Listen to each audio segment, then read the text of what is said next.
Sobrang layo talaga ang bahay ni tatay. So, tingnan natin yung bahay nila. So, tingnan nyo yung bahay ni tatay. Parang nasa haunted house pa nga, oh. Yung mga video namin ay wala talaga tong edit. Hindi namin binabackupan ng mga music effect.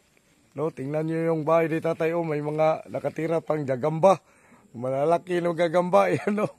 Ayan, bahay ni tatay. So, napakalayo. Yung tahan namin sila dito. Oh, ito yung bumungad sa atin ba. Diyan sila magsasaing. Ito yung bahay nila, walang walang dingding. Ay. Meron kaming biyaya ngayon para sa inyong dalawa. So, maraming salamat sa nag-sponsor kay nanay at tatay. Ipakita ko yung bahay nila tatay at nanay. Ito yung bahay nila nanay at tatay. O, tingnan nyo guys. Sila lang dalawang nakatira dito. O, super, ang layo talaga. No? Tapos pag nagsasaing sila dito. Dito. Yan, ito yung saingan nila. Tapos, ano kaya yung sinasaing nila ngayon? Tingnan natin. Walang laman. Walang laman. Nagtanghalian na kayo, tay? Kumain na kayong tanghalian? Anong, may bigas kayong sinaing kanina? Meron? Meron. Buti. So, mayroong nagpaabot sa inyo ng mga tulong. No? So, doon ka boss.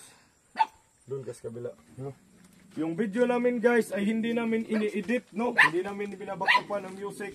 Nais namin makita na makita nyo talaga na yung actual na ginagawa namin. So ito si nanay, saka ito si tatay, no? So tay, ilang taon na po kayo? Ilang taon na kayo? Pila na edad nimo? 60. 60 pa lang si tatay guys, pero parang matanda na talaga siya tingnan dahil sa kanyang karamdaman. Lumaki kasi yung bayag niya. Kaya yung daanin niya, napansin nyo kanina yung mga dinaanan namin ay masukal na. Hindi na siya makapagtrabaho ng maayos dahil sa kanyang karamdaman. Ikaw na, ilang taon ka na? Ganun din. So, ilang years na kayo nakatira dito? Ilang taon na kayo nakatira dito? Dalawa na. Dalawa na. So may nag-sponsor sa inyo galing sa tao na galing kay ate, kay ma'am na ayaw niyang banggitin sa pangalan niya. Ayaw niyang magpapa-shout out na siya yung nagbigay sa inyo ng ano. No? So ito yung pakita ko sa inyo yung resibo. Pakita ko sa inyo yung resibo. Ito yung ano yun? Ayan. Ang resibo ay sponsor sa grocery lang to. 3,400. So ipakita natin sa video, no? Ma'am, sa nag-sponsor, ito yung resibo sa binili ko na kay tatay. 3,484 po, no? So pinapakita ko yung resibo para makita talaga ng nag-sponsor sa inyo na ito ay legit yung pagtulong natin. No, kahit malayo, kahit napapagod tayo papunta dito, wala tayong pera na kinukuha na sa sponsor natin. No, so ito yung ano nyo, sponsor nyo. Ito yung mga binigay, isang sakong bigas at saka grocery. No? So ngayon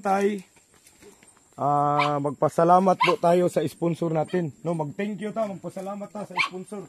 So ang sabihin natin, sa sponsor tayo magpasalamat. Magpasalamat tayo tay. Magpasalamat tayo sa sponsor na to ba. Si tatay hindi masyadong makarinig kasi. No, nay, mag-thank you tayo, nay. No. So, ito yung sinasabi ko sa inyo na napakalayo yung tinitirahan nila. Sila lang dalawa. Walang anak. Tapos ngayon, diyan sila magsaing. So, ibigay ko sa kanila yung yung mga goods na dala natin.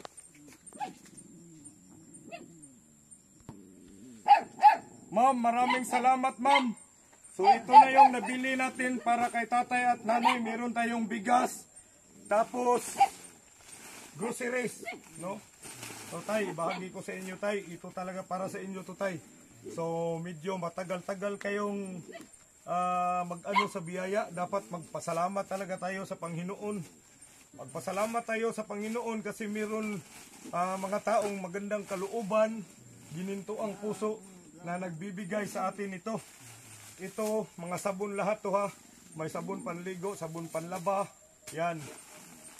Wala kasing misa guys, so dito na lang natin ilipag. Ito yung bigas natin. At saka, marami tulay. Paano to? So, walang ibang upuan dyan. Ilapag ko dyan lahat tayo. Dito ka tayo ha. Para makita ng nag-sponsor sa atin ba. So, ito yung mga goods nating binigay kay tatay.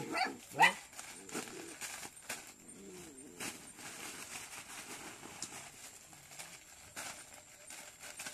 Marami to guys. 3,400 ang value nito. No? 3,400 ang value sa grocery na binigay natin kay tatay. At saka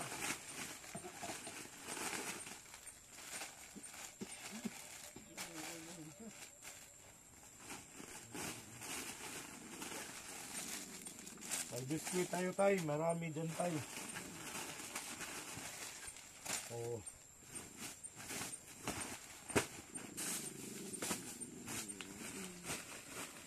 So, ang gusto ko lang po ay magpasalamat tayo, no? Magpasalamat talaga tayo kay Lord Jesus na meron talaga minsan ng mga taong magagandang kalooban, mga gininto ang puso na magpahatid sa akin ng mga biyaya. Ito yun ang tinatawag na biyaya ng Diyos at pinaabot ng instrumento sa lupa. So tay, thank you Lord. No? Ito ay blessing sa inyo.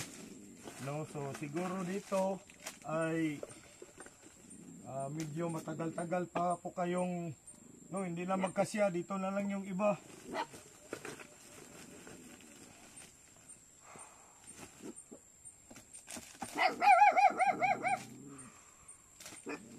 So ang daming biyaya ni tatay ngayon guys. Maraming salamat ma'am. Salamat po talaga. No? Nakikita nyo si tatay, sobrang saya nila. So bukod dito tayo, bukod sa mga grocery natin,